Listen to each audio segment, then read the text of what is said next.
What's up mga kapengyo? Ito, pag-usapan naman natin ngayon etong kagaguhan ni Boy AC Garage na kung saan talagang tinawag nga ito ni Makagago na the biggest totnakero pukin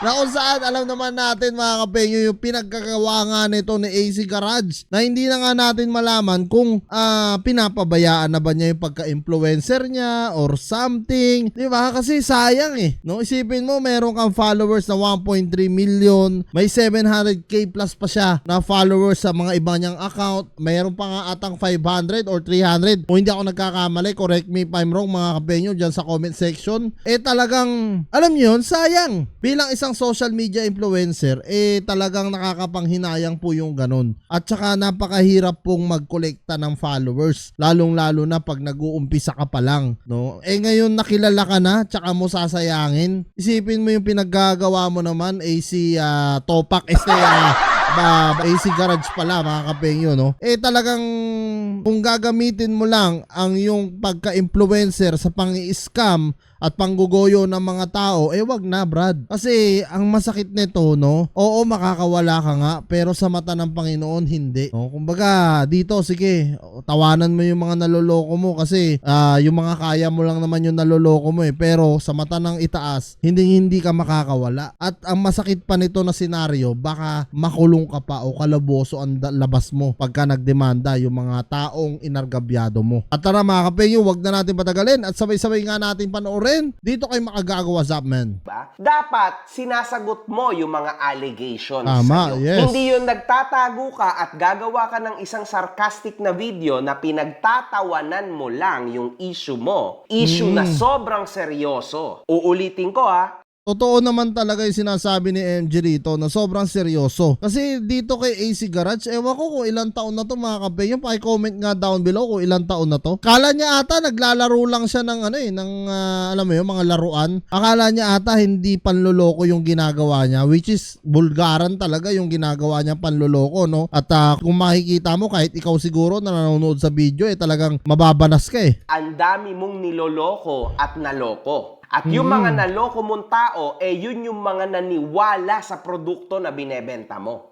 Yun ang sinasabi ko, no? Alam nyo, sa totoo lang, napakahirap pong kuwanin ng salitang tiwala Kasi, alam mo, pag nagtiwala sa iyo yung isang tao, ibig sabihin yan, malaking malaki talaga, no? Yung pagtitiwala niya sa iyo, kaya siya nagtiwala. Kumbaga, tapos pag sinayang mo ito, talagang hindi mo na makakamtan yan sa tanang buhay mo ulit. AC Garage. Kaya hanggat maaga pa, no? Sinasabihan kita, Brad, ibahin mo na yung estilo mo, baguhin mo na. Dahil hindi talaga nakakatuwa. Marami ng tao na nababanas sa iyo. Second hand na mga kotse. Mga sasakyan na dapat ay good running condition, as you said. Yes. Makapal na gulong. Good air conditioning. Pero bakit ganun? Ilang araw pa lang, 2-3 araw, bang, wasak na yung aircon.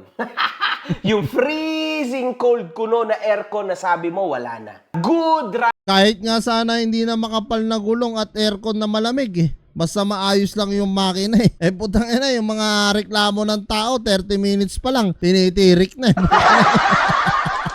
Diba? Kahit anuhin mo naman yung makapal na gulong at malamig na aircon, sige na. Okay na yan, tanggapin ko na lang kasi second hand naman yung binili ko. Wag na lang yung makina. Diba? Puta, pagka yung makina pa, puta ibang usapan na yan, diba? running condition mo, wala na. Naging bad running condition na po yung mga kotse na binenta niya.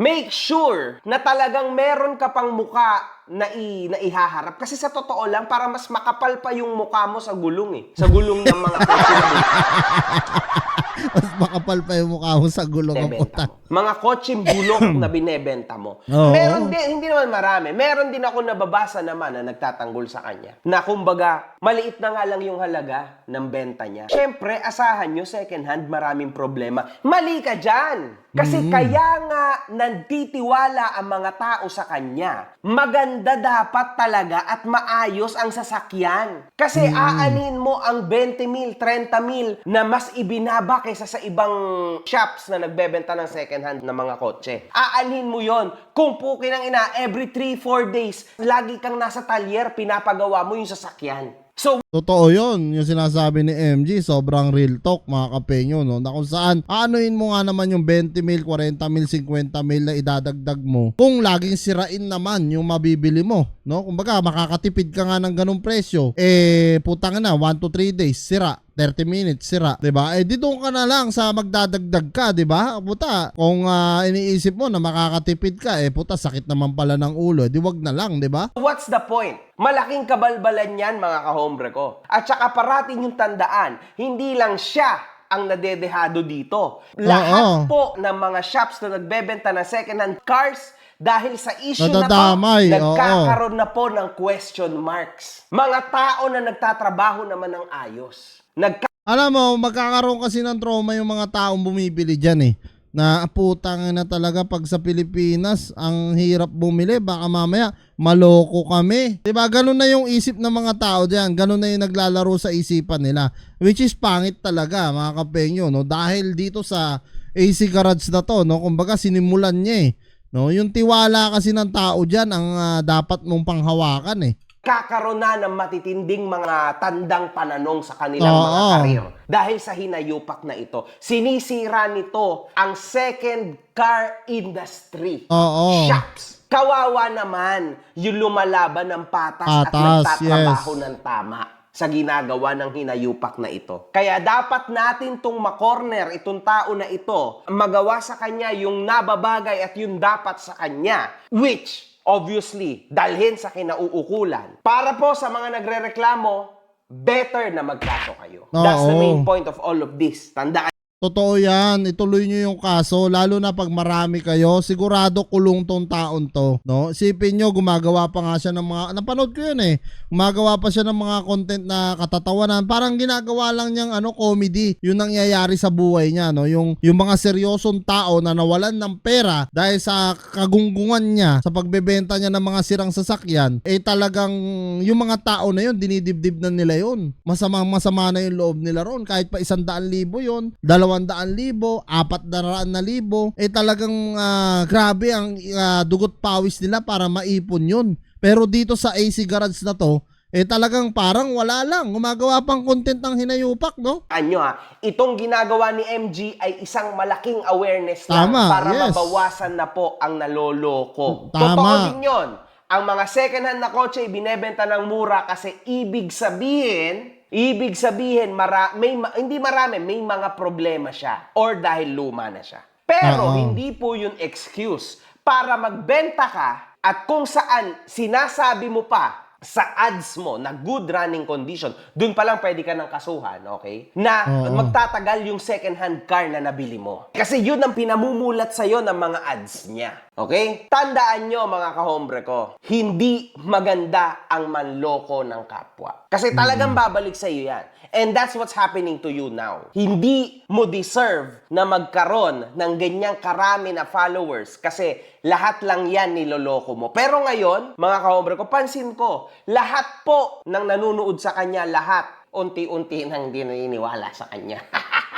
Puta na, sino pa ba yung maniniwala sa kanya sa mga panlolokong ginagawa niya? Di ba? Gaya nga ng kwento ko nung nakaraan na na-content ko to, na si tatay nagre-reklamo dahil buong makina pinalitan niya, no? Alam niyo, sa totoo lang, mas gusto ko pa tong si MG. Kasi ito si MG, nangupal man siya noon, pinagsisihan niya yon, no? At pinagbayaran niya. Ito, putang na, influencer din, pero nanloloko, no? Kumbaga, legal nga ako, no? Nagbebenta siya ng second hand, okay. Pero ang problema, pinapasakit niya yung ulo ng mga taong bumibili. Which is very wrong. Kasi talagang yung tao na yun, sobrang pinag-ipunan po nila yun. Yung pera na yun, no? Alam nyo, dito sa Taiwan, may mga second hand din naman na bentahan dito. Pero dito, talagang hindi bumababa ng 3 months yung ibibigay sa yung warranty. So it means sa 3 months, 6 months, talagang ginagarantiyan nila sa'yo na maayos yung sasakyan na bibilin mo. Talagang dapat naman talaga ganun kahit pa second hand. No? Binili yan ng tao sa'yo, pinaghirapan ng tao yung pera, kahit pa sabihin mo na mura nila nabili, dapat maayos din yung